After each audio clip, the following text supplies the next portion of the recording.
नमस्कार दोस्तों, मैं हूं दामिनी यादव और आप देख रहे हैं हिंदी की बिंदी। दोस्तों, अपने बुजुर्गों से हमेशा सुनती आई हूं कि बिना किसी अपेक्षा के किए गए अच्छे काम कभी जाया नहीं होते। चाहे उनका जमाना कितनी भी बेकदरी क्यों ना करे, वक्त की इंसाफ पसंदी उन नेकियों को जाया नहीं होने देती और इनके आगे देर सबेर दुनिया को भी सिर झुकाना ही पड़ता है।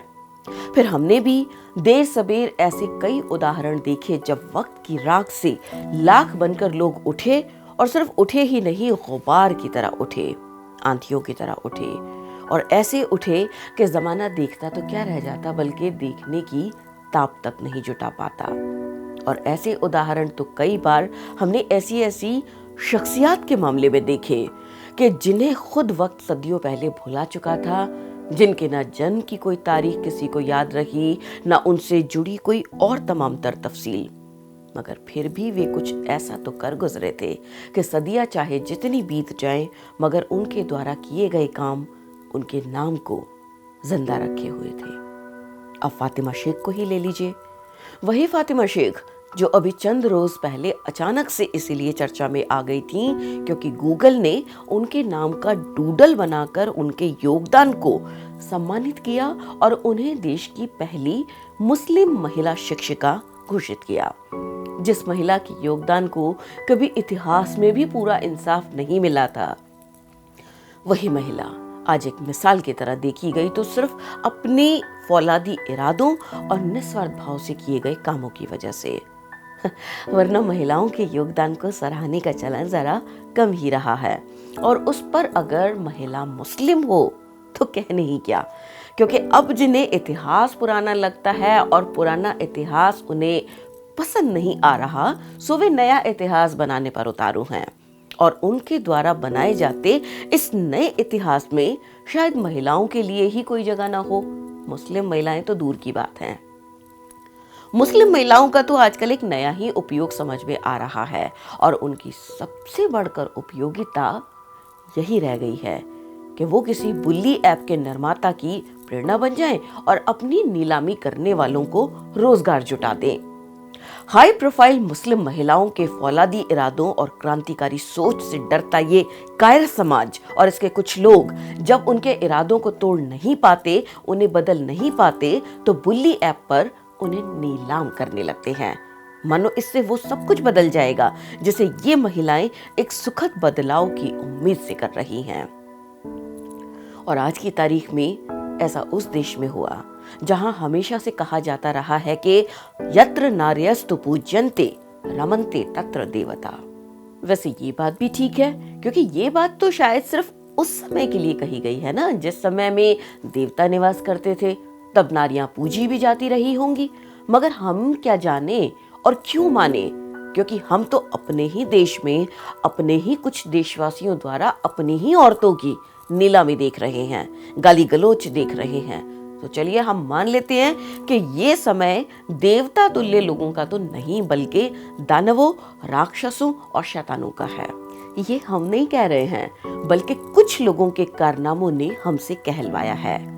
सो जब आज 2022 में जब कुछ मुस्लिम महिलाओं को एक ही ढर्रे पर चल रहे समाज में दखल देने के चलते अपनी नीलामी जैसा हश्र देखना पड़ा, तो उस फातिमा शेख को क्या क्या और कितना कुछ सहना पड़ा होगा, जो इस समाज के सबसे हाशिए के लोगों में भी सबसे पीछे और सबसे निचली कतार में बैठी महिलाओं को उनकी शिक्षा और सशक्तिकरण के जरिए आत्मनिर्भर बनाकर खड़ा करना चाहती थी। इसका शायद हम ठीक से अंदाजा तक न लगा पाए। फातिमा शेख सावित्रीबाई फुले जी की दोस्त थी, सहयोगी थी, सहकर्मी थी, सहपाठी थी और महिलाओं की शिक्षा के लिए जगाई जाती उनकी अलख में शाना व शाना उनके साथ थी। वही सावित्रीबाई फुले जिनके योगदान को इस देश की कोई भी आत्मनिर्भर और शिक्षित महिला कभी नहीं भूल सकती और कभी भूलना चाहिए भी नहीं। आसान रास्ता सावित्रीबाई फुले तक का भी नहीं था। दलित महिलाओं के उत्थान, जाति उन्मूलन, महिला शिक्षा और सशक्तिकरण के लिए किए गए उनके कामों को भी नाम और पहचान पाने में एक पूरा दौर ही लग गया। मगर फातिमा शेख के बारे में तो बहुत कुछ क्या, बेसिक्स जानना भी अभी सभी के लिए बाकी है, आपके लिए भी और हमारे लिए भी।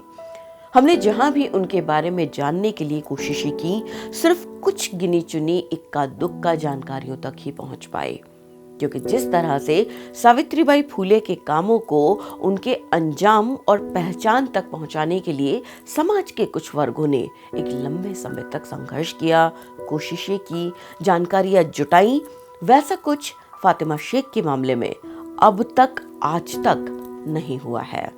उनके बारे में हम सिर्फ यही जानने तक पहुंच पाए कि अभी हाल ही में 9 जनवरी को फातिमा शेख की 191 साला वर्षगांठ मनाई गई है, जब गूगल ने उनके सम्मान में एक डूडल बनाया था और उन्हें देश की पहली मुस्लिम महिला शिक्षिका माना था। इस देश में महिला शिक्षिका की प्रणेता सावित्रीबाई फुले ने जब 1848 में पुणे के भिड़ेवाड़ा में कथित प्रकांड विद्वानों की ठीक नाक के नीचे महिलाओं का स्कूल खोला, जिसमें सिर्फ 4-6 छात्राएं ही शुरुआत में थीं, उस समय में भी उन्हें अपने पति ज्योतिबा के साथ बेघर होना पड़ा था। 2 साड़ियां साथ रखकर घर से निकलना पड़ता था, क्योंकि पढ़ाने के लिए स्कूल जाते समय रास्ते में लोग पत्थर मारते थे, गंदगी फेंकते थे। तब स्कूल पहुंचकर सावित्रीबाई फूले उस गंदी साड़ी को बदलकर दूसरी साफ साड़ी पहन लेती और अपने मिशन में जुट जाती, और उनके मिशन में उनके साथ हो लेती फातिमा शेख। उन्होंने सावित्रीबाई फूले के साथ घर घर जाकर लड़कियों को और उनके परिजनों को शिक्षा के लिए प्रोत्साहित किया, उन्हें घर से लेकर आने का काम किया और उन्हें पढ़ाया भी। उनके जिक्र के बिना सावित्रीबाई फूले की महिलाओं के लिए शिक्षा और स्कूल परियोजना का जिक्र भी अधूरा रह जाएगा, क्योंकि जिस घर में सावित्रीबाई और ज्योतिबा फूले ने वो स्कूल खोला था, वो उस्मान शेख का घर था, जिसके दरवाजे उस्मान शेख ने अपने दोस्त ज्योतिबा के इस मिशन के लिए खोल दिए थे, और फातिमा शेख उस्मान शेख की बहन थी। लेकिन जिक्र तो अभी तक फातिमा शेख का अपना ही अधूरा है। क्या हम इस बात का अंदाजा लगा सकते हैं कि जिस आधुनिक शिक्षा की बात करने पर सावित्रीबाई फूले को इतना विरोध सहना पड़ा, उसी आधुनिक शिक्षा ने फातिमा शेख को भी क्या कुछ नहीं सहन करने के लिए मजबूर किया होगा। लेकिन फिलहाल तो हमारे पास भी इसके बारे में कोई बहुत ज्यादा जानकारी नहीं है। लेकिन यहाँ मेरा एक सवाल आपसे भी है और अपने आप से भी, कि वसुधैव कुटुंबकम की बात करने वाला हमारा देश अब ऐसा बनता जा रहा है कि इसमें हर वर्ग के नायक नायिकाएं अलग अलग होंगे, उनके प्रेरणा स्रोत अलग होंगे, उनकी मिसालें अलग होंगी, और वे सिर्फ अपने अपने जाति, धर्म, संप्रदाय, मजहब, वर्ग, वर्ण तक ही सीमित होंगी। क्या हम ऐसा ही देश चाहते हैं अब, या फिर है हम में वो ताब कि हम ऐसा होने से बचा सकें? ये सवाल मैं अपने आप से पूछ रही हूँ और आप अपने आप से पूछिए, क्योंकि नीलामी के इस मंजर कशी को अगर हम यूं ही खामोशी से देखते रहे तो आने वाले वक्त का सामना हमें खुद करना पड़ेगा।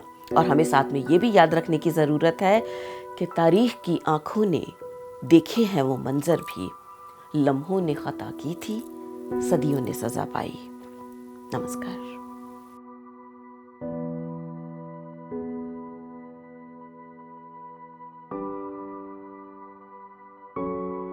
Get a sneak peek of exclusive content before everyone else for channel members only. Memberships start at ₹89. Hit the join button below.